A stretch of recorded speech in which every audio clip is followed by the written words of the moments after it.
The Goblin Shark. I love goblins. I really do. You folks probably know that already. Look at that thing. Oh, it's hideous. Look at those teeth. What are those good for? Is it like a bloodsucker? Like, I feel like it's not good for ripping and tearing. That nose, man, that's a truly goblin-esque creature. Like that is, it's shiny, it's weird looking, it's got dead, glassy, dark eyes, it's got a big goblin nose and horrifying pincery teeth. These deep sea sharks are rarely seen because they rarely come close to the surface. They have long spear-like noses and protruding jaws bearing dozens of spindly, needle-sharp teeth. They're typically seen off the coast of Japan, but they have shown up as accidental bycatch in fishermen's nets on the Gulf of Mexico. Most of the sharks are about 8 feet long, though one caught in the Gulf was a whopping 18 feet in length. That would be terrifying, to be out fishing, expecting that you're gonna catch, you know, fish, of course. You know, you probably maybe accidentally pick up a dolphin, maybe pick up a shark, but a goblin shark, you just see that greasy thing with the goblin beak in your catch and you think, I've been cursed. It's game over. Like, this thing is gonna come to life, sprout arms and legs and stab me with its big ass nose. It's over for me. I'd go overboard. I'd go swimming with the fish. I'd become one with the sea, end up a merman, maybe fight a goblin shark once I get my crown and my trident and my big ass tail. But on the ship, I'm not letting it stay. No way. Chupacabra. Yes, the livestock eater. I love these things. Chupacabras are like a very classic, cool cryptid that I often think about. The Chupacabra is a legend of Central and South America with sightings reported in the Caribbean and Texas. The creature gets its name from its alleged attack strategy of exsanguinating livestock. So yeah, it drains them dry, takes all the blood out, just bites down and like a melted freezy on a hot summer day. Just slurps it. Choo. I feel like you could actually run into one of these things. Unlike a lot of other cryptids, like this feels like it could be a real thing. Maybe get rid of those spines on its back, but otherwise, like, I would believe a video of one of these. I would see that as, yeah, okay, chupacabras are real. They're drinking blood. They're killing livestock. They're running off in the night, ruining farmers. Hell yeah, they're here. Big muddy monster.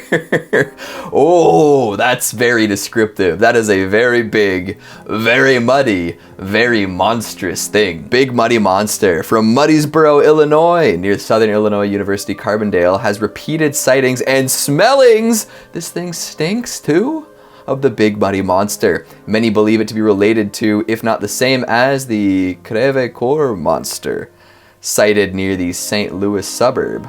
This is an animal often likened to Sasquatch in size and appearance, but with a distinct skunky smell. Those who believe the two cryptids are the same surmise that the animal swam down the Big Muddy River in Murfreesboro to the Mississippi River and therefore north to the Missouri River, by which it swam into a bend in the river near Crevecoeur.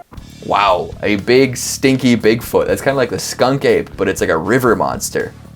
Maybe it's just like a stinky guy who likes to swim in the rivers, you know? I mean, is that too far out of the question? I feel like a lot of stinky dudes just go for swims in rivers. They're like, this counts as a bath, and they jump in. Especially if they're big, stinky, hairy guys, because then like the river water like stays in their hair, and it just kind of like ages and gets that distinct aroma that everyone apparently seems to know. That's huge. And I love this picture of it. Like, that looks terrifying. Can you imagine walking near the river late at night and seeing something that enormous come out with its arms out like this? And it stinks too? It's gonna give you a big hug and you're gonna smell like whatever it smells like. And then it's gonna, you know, snap your neck. So, good luck. Hello everybody and welcome back to Top 10 Central Dark, your place for all things horror. My name's Keegan Hughes and these are some scary cryptid sightings caught on camera, part 3. 3 of them. There's so many cryptids out there. Let's get right into it, see what we can see. A real unicorn?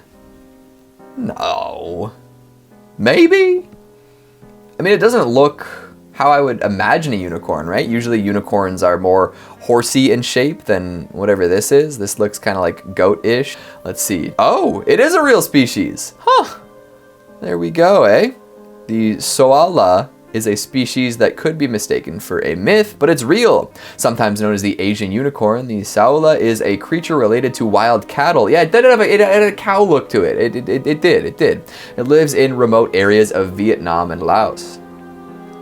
It is seldom seen and was only discovered in 1992. What? The evidence then, a single skull with a pair of long straight horns, according to the World Wildlife Fund.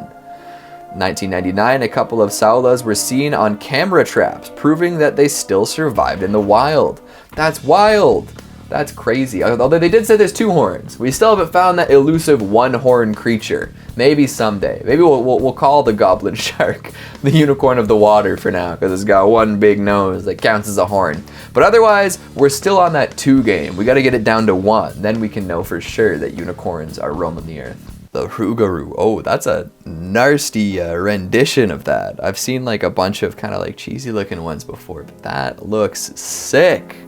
My goodness, this is like the Louisiana werewolf, right? Yeah, here in Louisiana, the local cryptid is the Roogaroo, which has many spellings and derives from the French loup-garou, which literally means werewolf.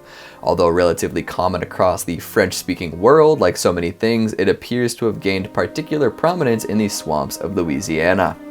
Oh yeah, I mean, that's like an extra scary werewolf, right? Like either a French werewolf, which will, you know, get mad at you for mispronouncing things and just be generally surly and smoking cigarettes. I don't know, maybe there's a Quebec werewolf, a loup-garou. That would be even scarier. As a guy who went to school in Ottawa, you know, the Quebecois didn't take too kindly to a young lad crossing the border.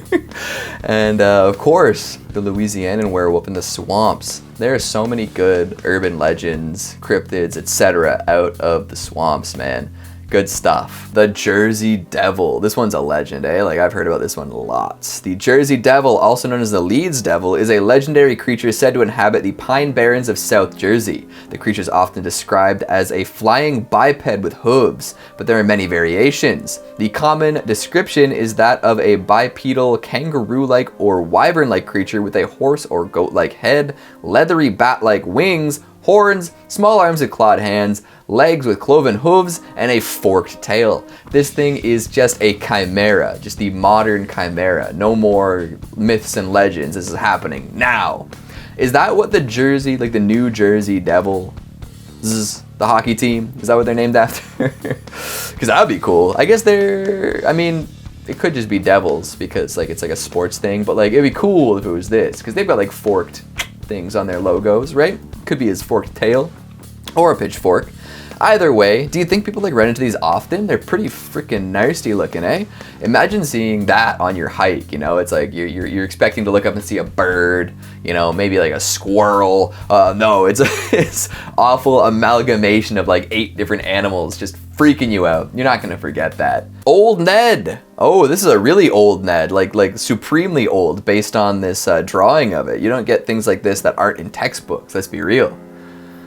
Old Ned. From Lake Utopia, New Brunswick. Oh, it's Canadian. Apparently there's a monster in that lake. Old Ned, they call him, and sightings go back into local and indigenous folklore. My grandfather claimed to have seen it as a boy, serpent-like and scaly, and swimming very quickly across the lake. You can well imagine that hearing that story, the imagination of 6-year-old me latched into what that must have been like for my grandfather's 10-year-old self back in the 1920s. Yeah, there we go. This is old Ned, elderly Ned. 100-year-old Ned. My goodness. That is, yeah, that's like it's like a Nessie style snake thing. Big old teeth, some fish breath. I bet you they just saw like a big thing and it was like late at night, so they kind of only caught like a glimpse of it. Saw big Ned. Big old Ned, sorry. You think you could eat old Ned?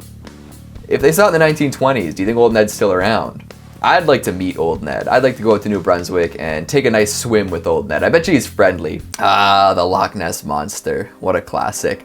I don't know how anybody could be scared of the Loch Ness Monster at this point, you know? It just seems like such a friendly thing. It looks like it's like a really chill dinosaur hanging out in the water, pokes its neck out, looks around. Hey guys, how's it going? See you later. Then it's gone, you know, goes eat some fish, hanging out some more. I don't know. Anything in a lake, you know? I feel like lakes can't be that's scary. I guess like eels are pretty nasty, but otherwise, lakes are pretty chill. Another mythical monster that has provided ample opportunities for commercialization, Nessie is a lake creature said to live in the depths of Lake Loch Ness in the Scottish Highlands. The murky, frigid lake is prime monster territory. It is up to 755 feet deep, providing plenty of space to hide. God, yeah. But Nessie sightings are more often shown to be rotting logs or mere imagination or hoaxes. The most famous piece of Nessie evidence was a photograph taken in 1934, supposedly showing Nessie's long neck extending from the surface of Loch Ness. Yeah, we're coming up on the 100-year anniversary, give it a decade or so. Cameras have gotten better since then, so why have we not found Nessie? Round 2?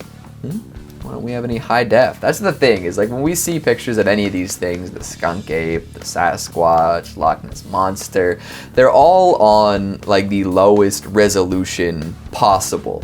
And as time goes on, like we have Google Street View giving us like 1080p of every street in the world. Everybody has a camera phone now that can shoot in quasi 4K. We gotta find some more quality pictures, don't you think? The Tasmanian Tiger. Very nice. The Tasmanian tiger's tail is one of woe. Once Australia's largest carnivorous marsupial, Dilachinus cynocephalus, was hunted to death after European settlers landed on the continent in the 1800s. The last Tasmanian tiger died in a zoo in Hobart, Australia in 1936. Ay, ay, ay. One of woe indeed. Just tragic.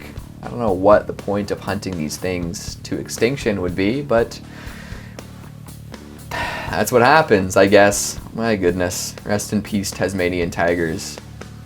Carnivorous marsupials. You don't hear that phrase too often anymore, eh?